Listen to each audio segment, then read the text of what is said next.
And as we're coming on the air, we're coming on with some sad breaking news over the last half hour. Unfortunately, a legend has passed. Sabu apparently has passed away. He was just 60 years old, and most of you probably know, especially if you watch this show, he just had his final match just 3 weeks ago. He wrestled Joey Janella in his retirement match for at Joey Janella's spring break, and the match actually almost didn't happen because about maybe 6 weeks before the show, if that, Joey had to have shoulder surgery and thought the match was going to be off, and he was just like, I'm going to do it anyway. And he's like, I have to have this match. We have to do it.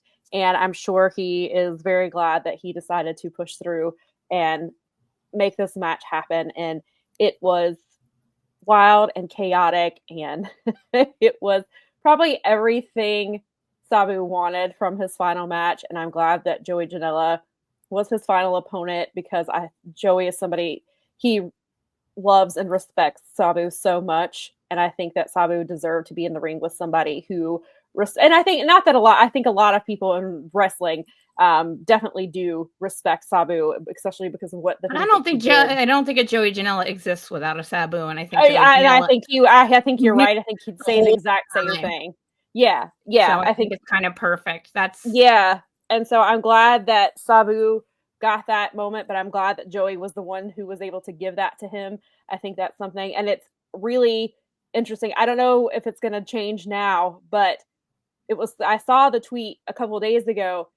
Tomorrow, Joey was scheduled to release a mini doc about that match called How to Kill Your Idol. So I don't know now if they'll still go ahead with the release. They'll wait to push it back to be out of respect. Maybe they push it back. But yeah, that was supposed to come out tomorrow. And it was basically just a kind of a behind the scenes of how the match came together and all of that stuff. So I like it. I already was interested in seeing it, but now knowing that this is basically Sabu's final words about this match and things like that, it's going to be really interesting to see. And as I said on Twitter, I was not an ECW fan. That was not my style of wrestling.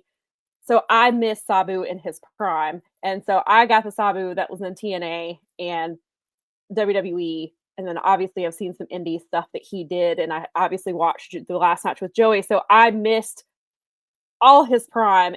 But I also know how much he meant to this business and the way that he changed this business and the respect that people have for him, as from both fans and wrestlers alike. And it is a tremendous loss to have somebody like him, and I also, I said this on social media, but he is the very definition of sacrificing your body for your art.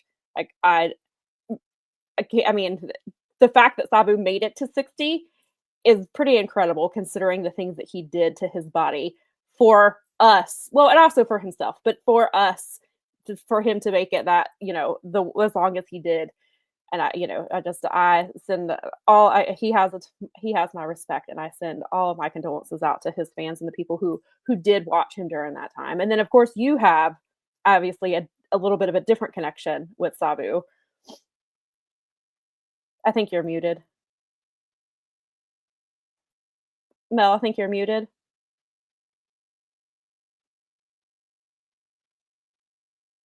Mel, I think you're muted. Oh, I'm sorry. I am. Oh, we missed all that. No, that's okay. Yes, he is. I did watch ECW back in the day. That was the one that I could sneak out and my parents didn't know, because it was usually on in the wee hours of the morning, and I was a teen, and that's why Taz is one of my all-time favorites. Yeah. Taz, Sheik from here. Sabu is obviously related to Sheik. The reason that, we don't have ECW at all without those people and the school. And he was obviously related to Sheik and that school of what used to be considered garbage wrestling. That was what they called it.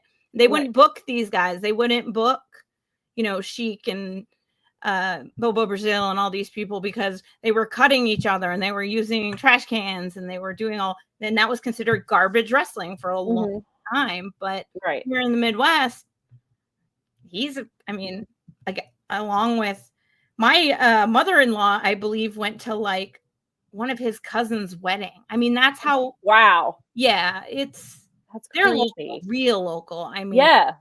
and That's crazy. That's especially this week. We had a fantastic match. People were screaming ECW. I'm glad, I'm so glad there was something of a tribute match in a Detroit venue during this week. Yeah. A lot of Detroit talent on some of the shows this weekend. Yeah. Sam just told me right before we came on, and that's ouch. That's ouch. I love that style of wrestling, and he did this in a lot of the stuff he did in Japan as well. Yeah, that crosses over with many of the people they covered this year or in this season's Dark Side, and there's just no Joey Janella without Sabu. No, for sure. Absolutely not. Because what Joey's doing is the definition of what they were getting yelled at for, right, and getting talked down to. Well, and you see, you see wrestling fans who talk the way they talk about Joey Janela. A lot of people talk down to him. A lot of it is because they listen to people like Jim Cornette who trashes him constantly. That guy makes me so mad. A lot of Cornette fans who come after him, but they are coming after him for the exact same thing they came for Sabu after. And Joey Janela is a polarizing figure where he's, I think generally he's either you love him or you hate him. And he doesn't get a lot of he's the reason the stuff that happens around WrestleMania weekend. Joey Janela is the reason behind that. It is his brainchild, and people don't want to give him that credit because of who he is. And I saw somebody tweet the other day, or no, Joey, I think it was tweeted. He was like, in 20 years, people are going to be looking back and like talking about the things that I did. And somebody was like, no, you need your flowers now. And he was like, I'm not going to give them now. For most people, he was like, they don't respect me enough to give it to me now. That they will. Honestly, good on him for recognizing the fact that that's how people work. Yeah, because that's true. Right. I mean, Brian Solomon did drop that book, and he's doing one on Gorilla Monsoon that's coming out someday soon. I keep my eyes on that, but he did. Right, he wrote that book, the Sheik book, Blood and Fire, and talked about Sheik and his family and the influence that they had on the business, and the amount of drawing him. And I mean, Dick the Bruiser versus Sheik's promotion was. I mean, the 50s, they dominated the 50s and 60s. Yeah. They were filling Joe Louis Arena. That's amazing. I mean, that's the modern day Little Caesars Arena, but it was a lot of what we see today, a lot of what we see around WrestleMania, a lot of the indies we enjoy, he's like, I mean, it's, in terms of like family trees and influence, like there's an unquestionable amount of, I don't think anybody like a Moxley type would tell you otherwise. I think this is. I know that he'll get. Now I'm gonna have to resubscribe to freaking Observer so I can read the super bio. Right. But that's okay. They throw free offers at me a lot. You can come back now and pay what you wanted to pay originally. But anyway, so it's rest in peace, man. You were a legend, absolute legend.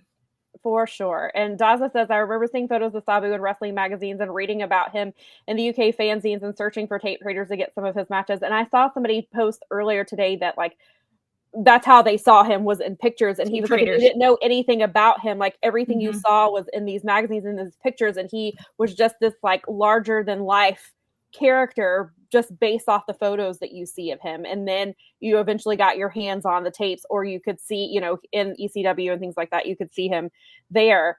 Brad said that ECW was what got me back into wrestling after I first stopped watching it as a child. Sabu was a huge part of my teen years and fandoms. That sucks. His barbed wire match against Terry Funk, where he ripped open his arm, taped it up, and just kept wrestling, is iconic.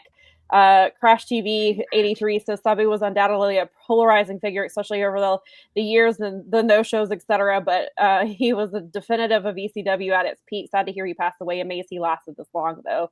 Yeah, just an incredible talent, and I'm glad he got that match with Joey in. I really am too. That's actually, if you had to write it, an ending, right, or pick an ending. Like ABC, I think that's a pretty, and maybe he knew and maybe didn't, and I'm sure he understood that. I mean, I think people like that understand like what where their time is. Well, and you maybe listen to that's people like, why, maybe that's part of what Joey pushed so hard to just I get think through so. his recovery. Maybe Sabu only knew to an extent, or maybe he was just like, like, this is it. Like, if we don't have this match now, it's not happening.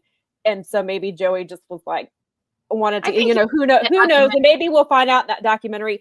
The last I had checked, Joey had not said anything yet. I can only imagine what he's feeling right now, and it might be a while before he says anything. But Brett Lauderdale, who owns GCW, he had some really kind things to say about him. Obviously, RVD just simply tweeted the finger. They were like so close. Yeah, he just tweeted the finger up emoji. And so you're starting to see, as we were coming on air, people are starting to leave their thoughts and memories of him. So I can imagine for the rest of the day. Taz and RVD were the last couple people who saw Sheik alive. So wow. That's how close they were to Sheik. So that's like a brother to them. Yeah. When you think about the fact, but it was RVD was the last person to talk to him, according to that book. And wow. That's incredible. Taz was one of the last also. So I can imagine how because they kept it on the DL because of how big of larger than life he was. And so he didn't want people knowing about his illness. Sure. But he was willing to let people like Taz and RVD in at the end. And I mean, to the point where his wife was calling them and saying, he's asking for you specifically. Right. So that's so I can imagine Taz, my condolences to family, to everybody at ECW who had, everybody. For sure. This sucks. But legend. For sure. I hope that icon. I hope that he knew how much he was appreciated, and how much fans loved him, and how much the business is forever changed by him. Oh, yeah. Because because even I, as somebody who didn't see him in his prime and only, saw the kind of watered down version, WWE version of him and the TNA version. Like, I've seen clips, of course, and things like that. But I hope that he knows. I hope he knew, how much he meant to this business before he left. And